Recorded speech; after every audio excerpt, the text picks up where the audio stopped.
On vous souhaite la bienvenue à ériclatour.com. Aujourd'hui, on reçoit le directeur général de la Chambre de commerce du Haut-Richelieu, Stéphane Legrand. Évidemment, l'entrevue va porter un peu en deux segments, c'est-à-dire qu'on va parler d'abord et avant tout de persévérance scolaire parce que la Chambre s'implique beaucoup et lance une initiative avec Samadjam et la Commission scolaire des Hautes-Rivières. Bref, il y a beaucoup d'incitatifs liés aux membres de la Chambre pour faire la promotion de la persévérance scolaire. C'est un sujet qui est important et qui peut, dans le fond, enrichir davantage notre région à moyen ou à long terme. Mais également, on va parler du bilan, parler aussi des enjeux 2015 pour la Chambre qui change de nom. Il y a beaucoup d'activités. Il y a le discours du maire à la fin du mois. Il y a également d'autres activités. Il y a le Gala de l'excellence qui est animé cette année par Stéphane Bureau. Il y a des enjeux économiques, évidemment les fuites commerciales et tout ça. Bref, on va faire le tour de la question avec Stéphane Legrand à l'instant.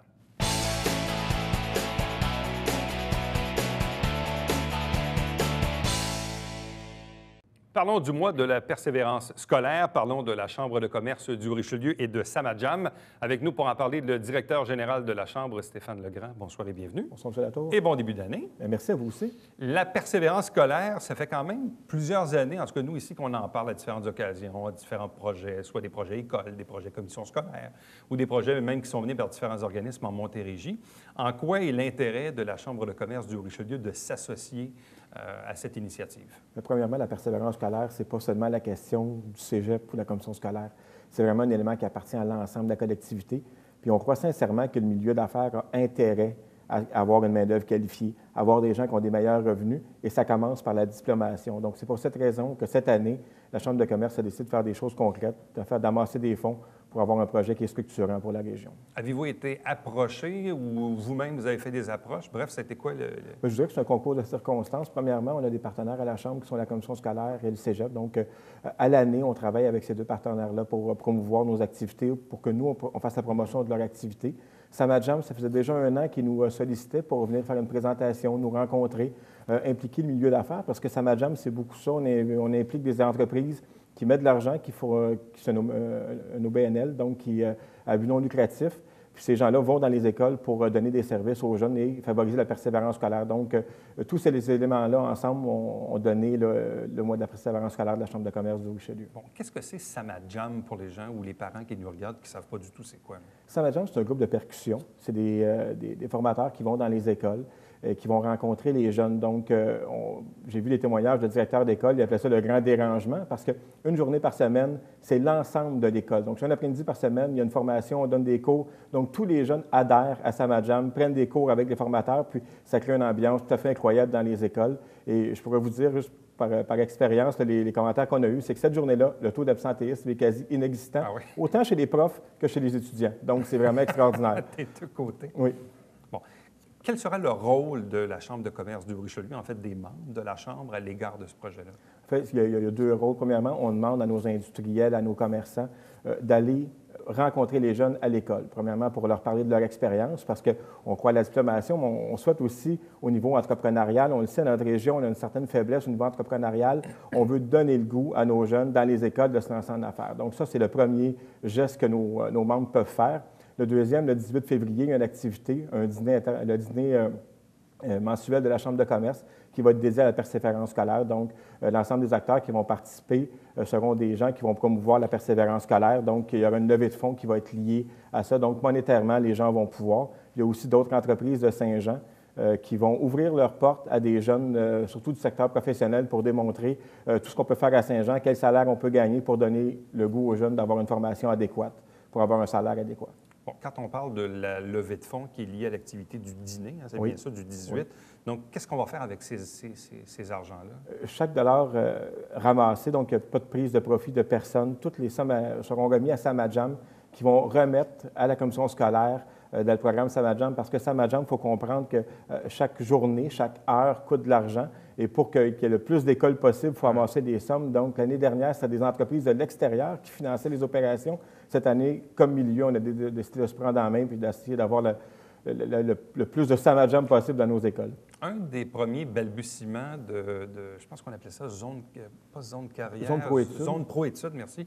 Zone pro-études, il y a peut-être 5-7 ans, le temps passe vite. Là. On avait fait une entrevue ici avec les gens de la polyvalente Astigui de Saint-Césaire qui avaient une problématique à l'égard des garçons de 4-5e secondaire qui travaillaient sur les fermes familiales et qui, là, parfois ne terminaient pas leur secondaire parce que les jeunes avaient beaucoup de sous dans les poches, avaient une voiture, un cellulaire et tout ça. Et ça créait un gros problème à la polyvalente à Ostigui, à Saint-Césaire. Et là, il avait mis en place ce qui est devenu après la zone pro-études. Je regardais encore aujourd'hui, il y a probablement certains des membres de la Chambre qui appliquent le principe ou même qui sont membres de zone pro-études, mais pas tous non plus. Et ça, je pense qu'il y a du travail à faire de ce côté-là. Bien, effectivement, puis il y a un travail de sensibilisation à faire de nos entreprises. Puis il faut aussi vendre à nos entreprises qu'il y a un gain pour eux. On l'a dit au niveau de la main-d'œuvre qualifiée, mais au niveau des commerces, il y a environ 6 ou 7 000 en moyenne par année qu'un diplômé fait de plus. Donc, un autre diplômé, la moyenne, je pense, c'est 26 000 et c'est 32 ou 33 000 qu'un diplômé peut avoir. Donc, ce 7 000 $-là, dans une région, ça fait la différence. Meilleur pouvoir d'achat, nos commerces vont mieux. Donc, ça, une main-d'œuvre qualifiée, des jeunes qui vont à l'école, ça fait une économie beaucoup plus forte dans une région, puis ça fait la différence. Parce qu'on le dit, la persévérance scolaire, évidemment, il y a les jeunes, évidemment, qui doivent s'y impliquer, s'y intéresser, les parents qui doivent encourager, mais également des industriels ou des commerçants, notamment ceux qui embauchent de jeunes étudiants à 15, 16, 17, 18 ans. Quand on les fait travailler plus que 12, 16, 18 heures par semaine, ça devient peut-être un empiètement sur la qualité des études. Donc, il y a là aussi une forme de pédagogie à faire à l'égard des commerçants. Là, ça a été soulevé sur l'emploi étudiant. Ça a été soulevé par la Chambre de commerce, puis c'est un travail qu'on veut faire. Là, je vous disais que c'est une première année. Il y a beaucoup de choses qui étaient améliorées dans la programmation, mais c'était soulevé. Il ne faut pas faire travailler les jeunes 30 heures, 35 heures. C'est clair que c'est là qu'ils vont avoir une démotivation, plus d'argent dans les poches. On coupe davantage sur les études, on travaille plus. C'est pas ce qu'on souhaite. Donc, il y a de l'éducation là aussi à faire. La polyvalente Armarasco avait fait, je pense, un sondage il y a presque 2 ans qui, moi, m'avait jeté par terre. Il y avait, je pense, 7 ou 8 étudiants de secondaire 5 qui travaillaient de nuit pour aider souvent papa ou maman à boucler les fins de mois. Donc, comment voulez-vous qu'un jeune de 16-17 ans qui travaille dans un restaurant la nuit peut être sur les bancs d'école à 8 heures le matin? Il ne peut pas donner de rendement, c'est clair. Puis c'est pour ça que je pense qu'il faut expliquer ça à nos entrepreneurs également. Je pense que la plupart, on parle d'exception, mais c'est sûr que les besoins de nos jeunes sont grandissants aussi. Le cellulaire, la qualité de vie, la voiture. Donc, si les parents, à un moment donné, il y a une limite à ce qu'on peut offrir. Ça aussi, il va falloir regarder, peut-être de rendre ça à l'essentiel. Dernièrement, il y avait une conférence à la Chambre de commerce, pas confondre besoin et désir, là. Puis, je pense qu'il y a beaucoup d'éducation au niveau économique à faire à nos jeunes au niveau du budget.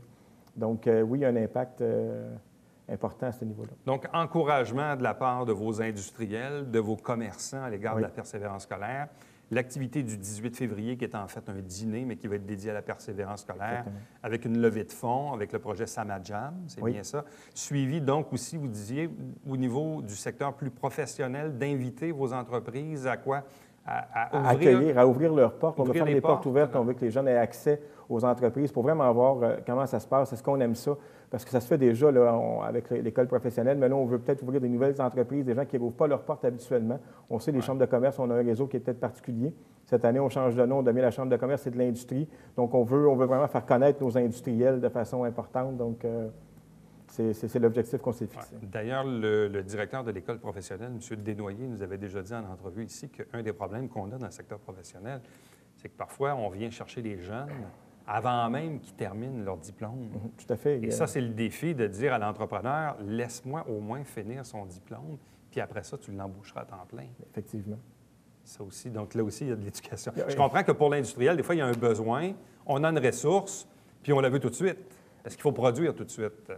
Effectivement, puis on le sait que c'est le défi là, de fournir une main-d'œuvre qualifiée rapidement. Je parlais même avec des gens d'une grande entreprise à Saint-Jean qui disaient on regarde même aller à l'extérieur pour aller avoir. Donc, si on peut, ici à Saint-Jean, former ces gens-là, bien, on va être gagnant tout le monde. Là. Bon. Vous êtes en poste depuis combien de temps? Depuis le mois de juin.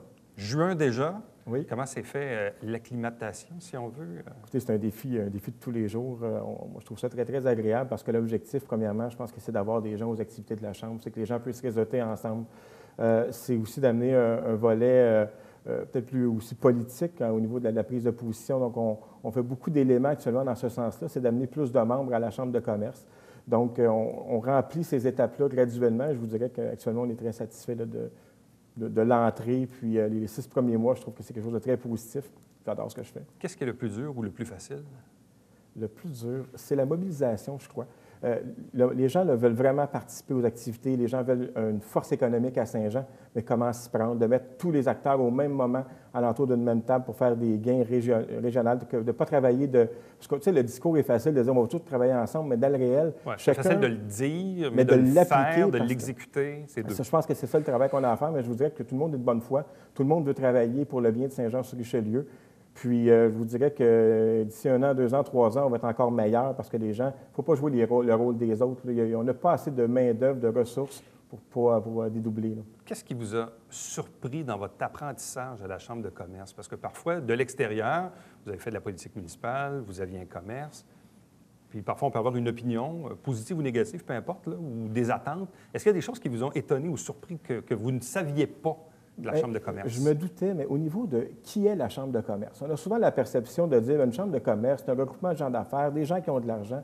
Dans le réel, là, 80 de nos membres, 85 de nos membres, c'est des gens, petites entreprises, qui gagnent bien leur vie, mais qui travaillent très, très fort. Ce n'est pas la table d'honneur qu'on voyait à Laval, c'est pas ça une Chambre de commerce. Une Chambre de commerce, c'est des gens qui travaillent très fort pour faire grandir leur entreprise. Puis moi, ce que je trouve excessivement positif à date, c'est qu'il n'y a pas beaucoup de critiques. Les gens, là, ils veulent un projet, ils vont de l'avant. On perd beaucoup moins de temps qu'en politique à essayer de convaincre des gens qui ne font que critiquer. Puis ça, ce volet-là, on ne l'a pas parce que les gens veulent faire avancer la région. Puis ça, on le sent.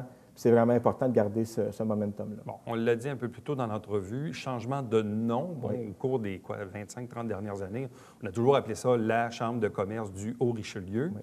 Là, maintenant qu'on rajoute le mot industrie... Oui, on devient la Chambre de commerce et de l'industrie du Haut-Richelieu. Donc, l'objectif de tout ça, puis on n'a pas rien réinventé. Là, beaucoup en Europe, la plupart des chambres de commerce et de l'industrie. Puis c'est la même chose au Québec. Près de la moitié des chambres sont et de l'industrie également. Donc, ce qu'on souhaite, c'est vraiment que nos entreprises, nos industriels fassent partie des activités de la Chambre, qu'entre eux, ils se parlent, parce que c'est une belle façon de faire de la business à Saint-Jean également, de se faire connaître. On a créé un comité industriel qui va être actif très prochainement, qui va nous donner les objectifs. Puis on entend être beaucoup plus présent au niveau de l'industrie, même aussi la démarche pour les attirer également, tout comme avec le CLD, de faire des efforts à ce niveau-là. Là, vous changez également de logo. Oui. Donc, Groupe Orange qui a fait notre nouveau logo, vous allez voir, c'est très dynamique, c'est nouveau, c'est très inclusif. On fait le lancement le 27 janvier prochain. Donc, à ce moment-là, on présente notre comité industriel, on présente le nouveau logo, les objectifs du comité. Pourquoi ce changement de nom-là? Donc, ça va être un beau changement pour la Chambre de commerce. Bon, on le sait, dans une région comme la nôtre, au niveau de l'économie, il faut que tout le monde se mobilise, mais tire la couverte dans la même direction. Tout à fait. Ce qui n'a pas toujours été le cas dans les 30 dernières années. Des fois, c'est des problèmes de relations fédérales, provinciales, municipales, conseil économique, office du tourisme, rue principale, chambre de commerce. Il y a beaucoup de monde, Campus Fort-Saint-Jean, il y a beaucoup d'organismes qui peuvent parfois tirer dans la même direction ou ne pas tirer dans la même direction, ce qui fait parfois la différence entre obtenir ou non des projets. En tout cas, on a toujours cru comprendre qu'en développement économique, on est plus convaincant quand on approche des gens si on est unis que si on est désunis. Je pense que ça, c'est la clé. C'est la clé du succès. Maintenant, avec les changements imposés par le gouvernement à l'égard des CLD, ou ici, le Conseil économique redevient le Conseil économique, là, il y a le volet social probablement qui va être géré par une autre organisation. On y a grosso modo fusionné ou aggloméré l'Office du tourisme. Oui. Est-ce qu'en soi, ça pour vous, c'est une bonne nouvelle de voir que le développement touristique s'inscrit maintenant à l'intérieur même du développement du Conseil économique? Bien, premièrement, le développement économique puis l'industrie touristique, en soi, le tourisme... Et vous-même, vous étiez président de l'Office il n'y a pas si longtemps. Oui, tout à fait. Puis, en soi, le tourisme, c'est une industrie. Ça crée de l'emploi, ça fait développer des régions. Donc, moi, je ne vois pas d'incohérence au niveau que le CLD, Tourisme Saint-Jean soient ensemble.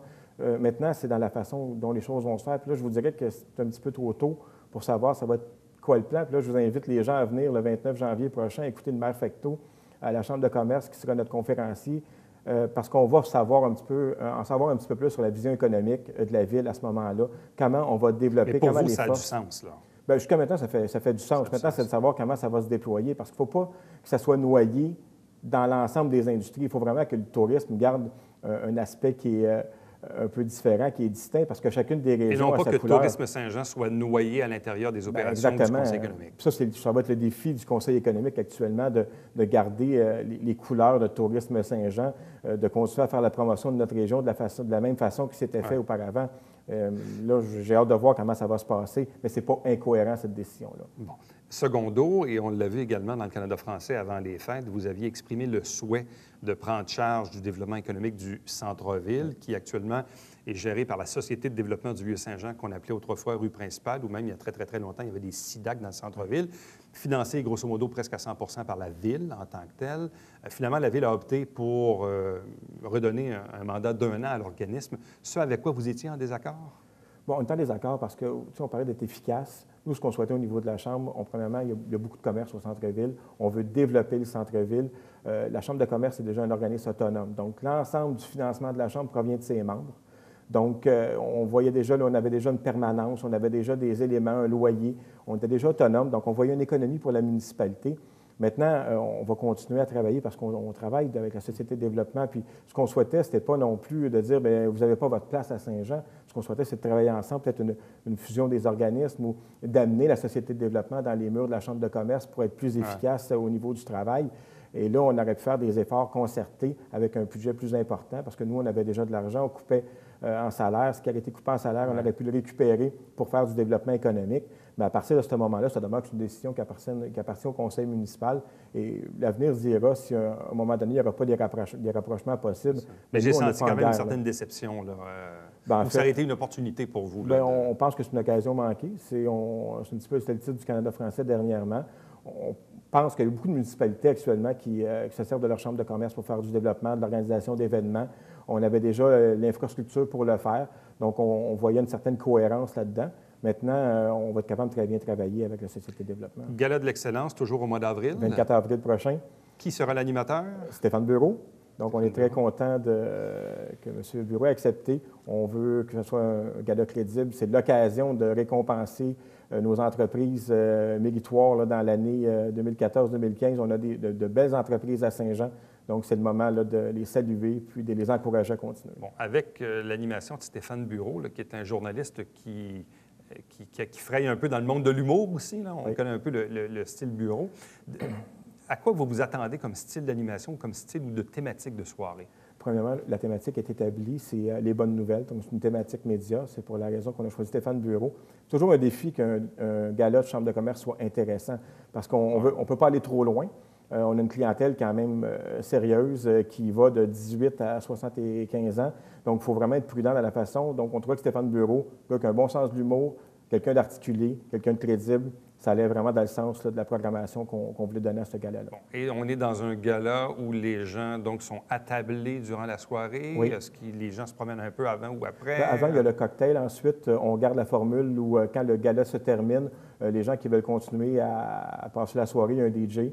On peut continuer à fraterniser, à se rencontrer. Donc, c'est des objets. Mais sinon, les gens donc sont attablés. Et là, on remet les prix, un petit bout de repas, on remet un autre prix, un petit bout de repas, puis ainsi de suite. C'est en plein ça, oui. On est dans ce genre dans de ce genre de gala, effectivement. Bon. Quels sont les autres... on le sait, le gala de l'excellence, c'est majeur dans l'année, puis pour les revenus aussi de la Chambre. Oui. Mais quelles sont les autres activités? Parce que là, vous avez parlé tantôt, bien, il y a l'activité Persévérance le 18 février. Oui. Il y a le maire Fecteau qui revient le 29 janvier pour un deuxième discours. Effectivement, développement économique beaucoup. Donc, on s'est entendu avec le maire qu'à chaque année, il va revenir parler à la classe d'affaires. Je pense que c'est important de garder le lien. Les gens d'affaires, c'est eux qui investissent. Donc, c'est important que le maire vienne nous dire c'est quoi, pour la prochaine année, ses attentes au niveau de la classe d'affaires, puis s'il n'y aurait pas des opportunités pour les gens de la région d'investir ici. Est-ce qu'il y a d'autres dîners-causeries qui sont déjà annoncés? Bien là, on travaille actuellement sur Denis Coderre. Donc, on aimerait avoir le maire de Montréal à Saint-Jean. On fait également des démarches avec le chef de la CAQ, François Legault.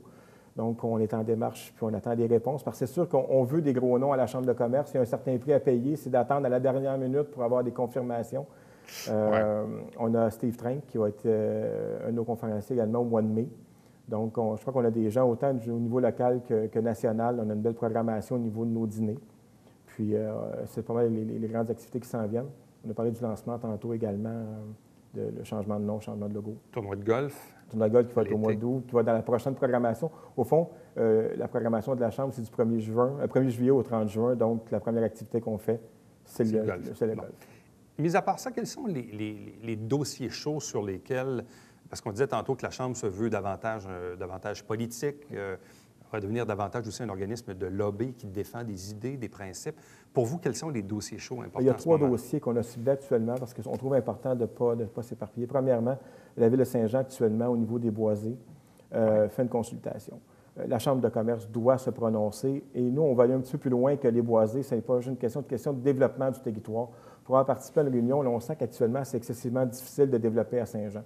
Non seulement à cause des zones boisées, mais il y a une bonne partie du territoire qui est zoné blanc, à cause des égouts. Pour plusieurs raisons, on ne peut pas développer. Donc, plusieurs promoteurs disent, bien, on va le développer ailleurs. Ce n'est pas ce qu'on souhaite. Je parle avec des gens de BMR, RONA, qui nous disent, mais je ne suis pas convaincu, ce n'est pas bon pour notre business. Donc, il faut vraiment s'assurer qu'il y a un plan de développement de la ville, qu'on continue à faire du développement à Saint-Jean-sur-Richelieu. On est très conscient que les zones boisées, c'est des zones sensibles, qu'on ne peut plus faire du développement comme on en faisait il y a 30 ans. C'est terminé cette époque-là.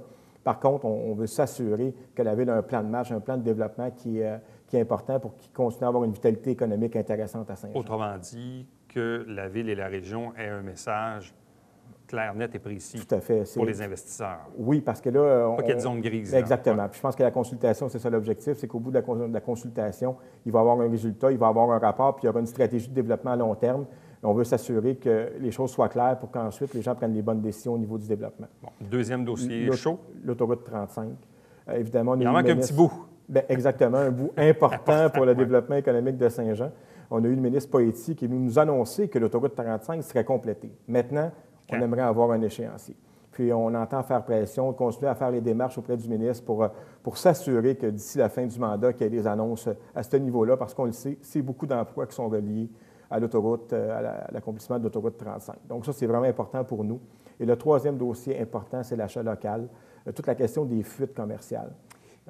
C'est majeur, puis on le sent là, au niveau du 10-30, qui est devenu un joueur important. Au niveau aussi de tous les tours à bureaux, on voit beaucoup là, à Brossard qui se développent, d'avoir des sièges sociaux à Saint-Jean, développement du Vieux-Saint-Jean, d'avoir vraiment un apport important, d'avoir une stratégie de développement du Haut-Richelieu de façon à ce qu'on ne devienne pas une ville dortoir. Moi, c'est quelque chose qui me parle beaucoup. Je pense que Saint-Jean, c'est beaucoup plus que ça. Saint-Jean, c'est une ville-centre avec un cégep, des infrastructures, un hôpital.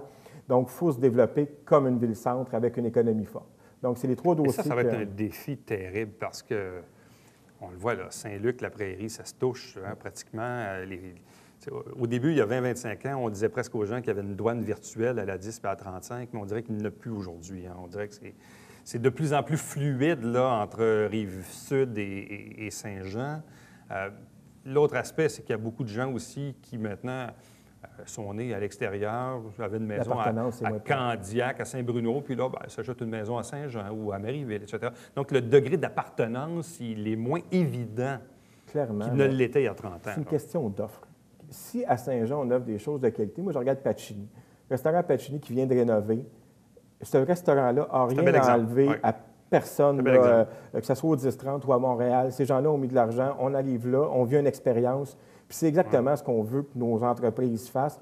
Vieux-Saint-Jean, quand les travaux vont être complétés, quand on va avoir de la nouvelle entreprise, il va y avoir une attraction importante. C'est là-dessus qu'il faut cibler, qu'il faut mettre des efforts actuellement. Parce que même en ce moment, je ne veux pas être prophète de malheur, mais disons que Magasin Sears, même Target, il y a toutes sortes de rumeurs qu'on entend à l'égard de ces 2 grosses bannières-là. Et quand on regarde dans notre cas chez nous, Carrefour-Richelieu, c'est les 2 magasins à l'extrémité du Carrefour. Donc, oui. Imaginez demain matin, vous n'avez plus de Sears, vous n'avez plus de Target. Là. Mais le Carrefour a certainement un examen aussi à faire au niveau de la compétition, de l'offre qui est faite. Moi, je parle beaucoup du Vieux-Saint-Jean parce que là, je pense qu'on pourrait faire quelque chose d'unique avec des infrastructures qui sont tout à fait différentes d'ailleurs. On pourrait avoir un attrait fort. Il faut miser sur les choses qui n'existent pas ailleurs. Il faut arrêter de compétitionner les 10-30. Il faut trouver une identité qui appartient aux Joannais. Donc, c'est ça qui va être important. Puis on parle du cinéma. Le cinéma, c'est un autre exemple. La famille Bessette vient de vendre ses actions avec Odéon. Oui. Donc là, il y avait un projet de cinéma sur la rue Douglas ou même un du côté Conrad-Gosselin à Iberville avec Goudzo. Est-ce que la Chambre est fermée à l'idée? Est-ce que le cinéma quitte le centre-ville? Bien, la Chambre, pour vous, c'est... Je pense que on n'a pas le choix. De toute façon, là, les gens, ils vont déjà ailleurs. C'est sûr. Fait que, si on veut conserver ces gens-là, oui, c'est une bonne idée. Maintenant, il faut s'assurer que si jamais il y avait fermeture du cinéma au Vieux-Saint-Jean, il faut pallier. Est-ce que c'est une salle de spectacle? Est-ce que ça peut être un élément fort qui va garder les gens dans le Vieux-Saint-Jean? Parce que c'est notre poumon, le Vieux-Saint-Jean. C'est par là que ça commence. Donc, il y avait même un projet d'hôtel là, à côté du Samuel. Exactement. Donc, il faut miser là-dessus, sur ces projets-là qui sont structurants. C'est ça. Exactement. Bien, Stéphane Legrand, merci beaucoup. Alors donc, bonne saison 2015 à la Chambre de commerce Merci, et de l'industrie oui, tout à fait. du Richelieu. Merci. Restez avec nous. Au retour, on vous présente le Bavière quotidien.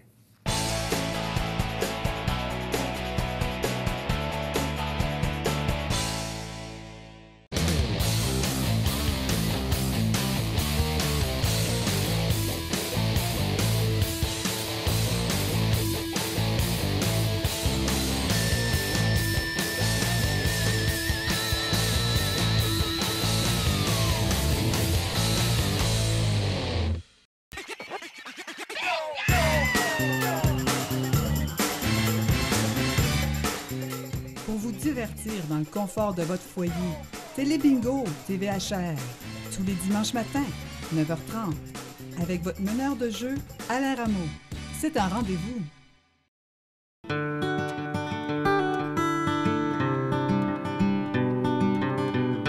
Coulisses Bêta version 3.0, de retour l'hiver 2015.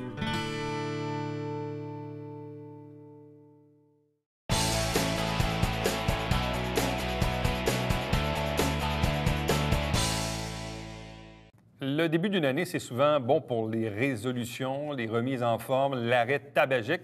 On vous rappelle à nouveau que les CLSC dans la région, autant à Saint-Jean qu'à Richelieu, vous offrent des séances gratuites pour vous aider. Vous pouvez contacter Linda Charret au CLSC de Saint-Jean, donc Vallée-des-Forts, vous avez le numéro, ou sinon Martine Leroux au CLSC de Richelieu. À chaque semaine, on vous présente des extraits du Conseil de ville. Le Conseil a repris ses activités le lundi 20 janvier. Donc, dès demain, mercredi, on va vous présenter de nouveaux extraits de ce Conseil, comme on le fait à chaque semaine. Télébingo, dimanche matin, 9h30, en direct au câble 9, 3 500 $ en prix. Il y a 30 dépositaires sur le territoire où l'on diffuse, au Richelieu-Rouville, mais également d'autres municipalités, notamment Farnham, que l'on dessert. Et pour nous rejoindre, Éric Latour à commercial tvhr9.com. À demain. Bye-bye.